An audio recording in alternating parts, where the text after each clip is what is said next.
Donc vous voyez cette importance en tant que marchand, mais aussi pour l'utilisateur d'avoir ce contenu, donc pour guider l'utilisateur à acheter, et puis pour vous aussi réagir face à sa prise de décision d'achat. Donc certains sites maintenant affichent leurs références, donc pour justement inciter les utilisateurs à générer du contenu.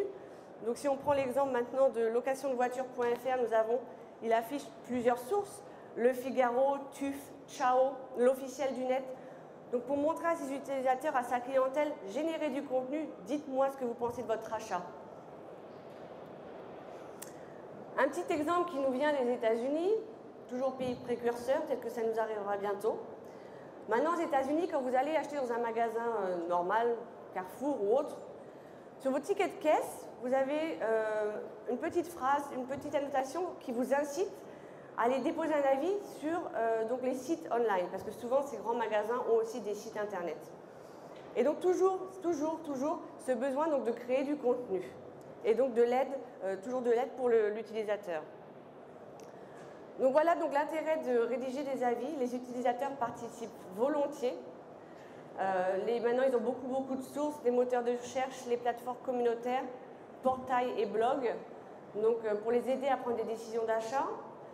Ils sont engagés dans leur achat, ils ont besoin sur Internet d'avoir cette relation, de s'engager comme s'ils le faisaient dans un magasin, et donc aussi cette notion de confiance.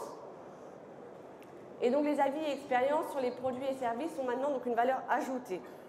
Donc pourquoi pas, en tant que marchand, écrire une petite phrase, en effet dans le mail de validation de commande. Êtes-vous satisfait? Partagez vos expériences avec les autres utilisateurs. Point important pour tout le monde Internet. Donc comment faire maintenant pour générer du contenu de qualité? Comme on vient de voir, il y a plein de petites choses maintenant à faire au niveau du emailing, afficher la référence et autres. Donc vous avez maintenant plusieurs sources pour cela. Identifier les pages web en effet intéressantes pour vous. Sur quelle page cela pourrait être intéressant pour moi qu'il y ait du contenu. Contrôler régulièrement. Il y a certaines plateformes maintenant qui mettent en place des systèmes d'alerte. Dès qu'un avis a été posté, vous recevez un mail. Donc vous pouvez réagir derrière. Accepter la critique comme opportunité. Nous avons eu aussi un exemple d'un de nos marchands, un avis négatif, 2 avis négatifs. Donc lui, derrière, a réagi pourquoi? Et en fin de compte, il a pu être mis en relation, si vous voulez, avec l'utilisateur, réagir derrière, et l'utilisateur a reposté un avis positif. Donc chercher le dialogue et accepter la critique comme opportunité. Il y a aussi maintenant des plateformes, notamment comme Ciao, qui permettent aux marchands, leur donnent droit à un droit de réponse. C'est-à-dire que si le marchand veut répondre à un avis d'utilisateur, il pourra en effet avoir ce droit de réponse, et celui-ci sera posté en dessous de l'avis.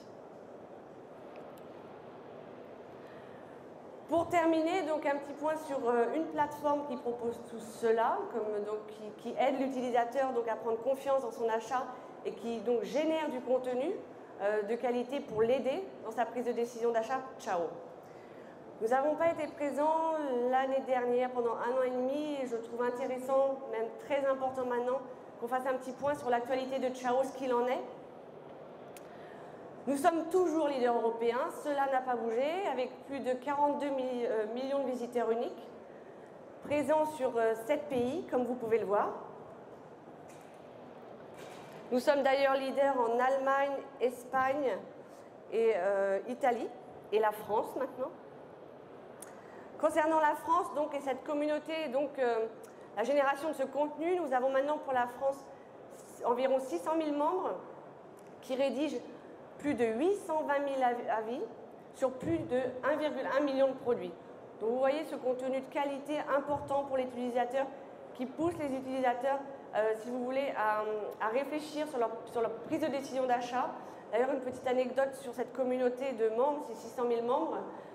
Je ne sais pas si vous le saviez tous, mais à l'époque, Ciao n'était pas un comparateur de prix. Ciao était juste une plateforme d'avis de consommateurs où chacun pouvait poster ses opinions, son expérience sur des produits ou services. Évidemment, la suite logique a été aussi de leur permettre de pouvoir acheter ces produits. Donc nous avons greffé en effet le comparateur de prix.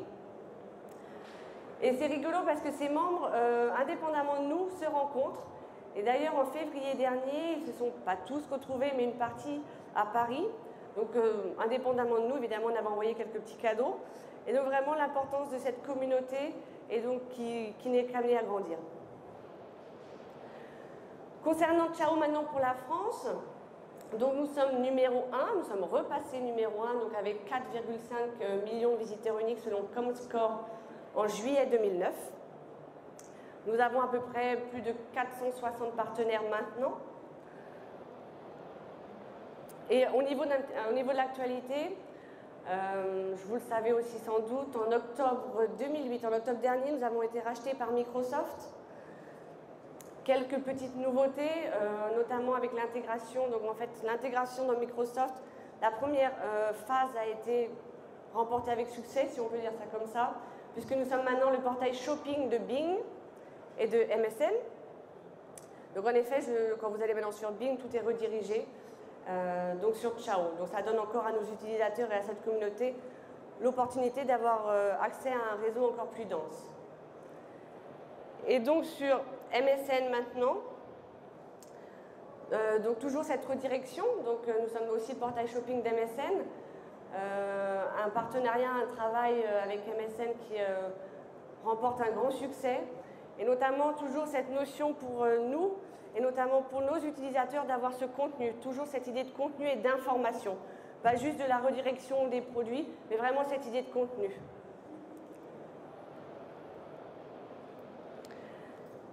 Merci à tous pour votre attention. Je crois que nous avons encore quelques minutes s'il y a des questions. Donc on n'a pas le temps de répondre à toutes les questions, n'hésitez pas à venir sur le stand. Nous sommes au stand H21. Toute l'équipe de Ciao est là pour vous accueillir et seront ravis. Donc vous pouvez prendre un rendez-vous et on sera ravis de pouvoir répondre à vos questions. Donc je ne sais pas, peut-être que certaines personnes ont des questions. Non? Personne? Alors, en tout cas, si vous n'avez pas de questions maintenant, n'hésitez pas à venir sur le stand et puis donc vous venez me rencontrer et je pourrai répondre à toutes vos questions. Merci à tous. Camille Dauvergne, bonjour. Vous travaillez pour Ciao. Vous venez juste de terminer votre conférence. Comment s'est déroulée votre conférence ? Très très bien. Écoutez, un public attentif. Pas beaucoup de questions à la fin, mais je crois que c'était un petit peu difficile pour eux, si vous voulez, de comprendre quel était vraiment l'objectif de cette conférence, de voir que pour maintenant chaque acteur du e-commerce, il est très important de gérer du contenu et d'aider en fait l'utilisateur dans sa prise de décision d'achat. Et quels étaient les messages clés que vous souhaitiez faire passer à l'audience ? Alors là, je viens déjà un petit peu de vous le dire, mais vraiment pour insister, c'est vraiment que maintenant les acteurs du e-commerce, et notamment on peut parler aussi des marchands, réalisent que les utilisateurs sont leur clientèle et qu'ils essaient en fait d'établir une relation de confiance avec leurs utilisateurs, avec leurs clients, comme ils pourraient avoir avec un achat offline en fin de compte. Et pour cela, ils doivent gérer du contenu, et inciter les utilisateurs à gérer du contenu sur leur achat, les produits, les fournisseurs, pour justement eux après réagir face à ça.